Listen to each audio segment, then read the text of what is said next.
And shifting to the UK now, where Britain's Prime Minister held a second emergency meeting with Cabinet over the widespread rioting in many cities.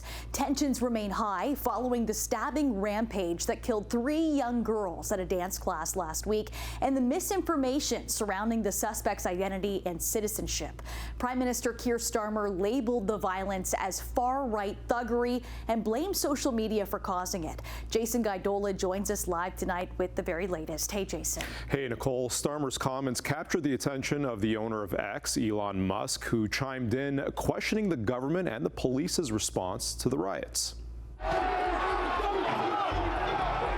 Hundreds of rioters threw objects and stormed a Rotherham hotel that was housing asylum seekers this weekend, leaving behind destruction over anti-immigration sentiments.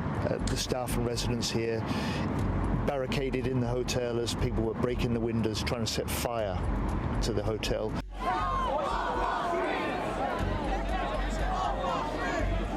Protests and counter-protests continue to rock cities like Plymouth, Birmingham, Liverpool, and Belfast, following the fatal stabbing of 3 young girls last week. Throwing bricks at police officers, the targeting of mosques, the looting of shops. It was total disgraceful criminal behaviour, and we should be clear, there will be a reckoning. The murder sparked misinformation over the suspect's identity and religion, but the authorities confirmed the teen suspect is from Britain and the incident was not terror-related. That tells us something about the group reputation of those groups among the people with, potentially far-right views and prejudiced views of them. But it is also that groups have been looking for an attempt to create a flashpoint, particularly around asylum accommodation. The outrage over migrants and Muslim communities is also being felt by those on the outside looking in. Well, I feel threatened, scared to come out of my house, because Muslim people, we're not terrorists. The violence is abhorrent.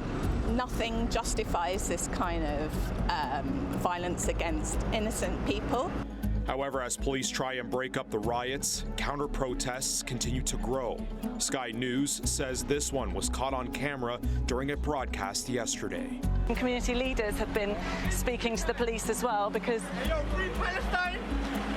Free Palestine! But I think, apologies for the language you're hearing, but a sense, I think you can hear there. Yeah, Katie, I think Becky, I apologise. We need to leave you there.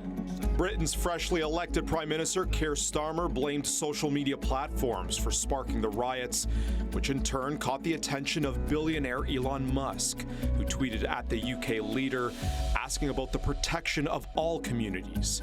Meanwhile, Starmer held a second cabinet meeting today regarding the ongoing violence and says a standing army of specialist police will be deployed and the justice system will be ramped up. Over 400 people now have been arrested, 100 have been charged, some in relation to online activity, and a number of them are already in court. And I'm now expecting substantive sentencing before the end of this week. That should send a very powerful message. Authorities in the UK say they're anticipating a, quote, big day of disorder tomorrow, adding that roughly 30 gatherings are being planned across Britain. Police intend to deploy roughly 6,000 officers to handle the riots.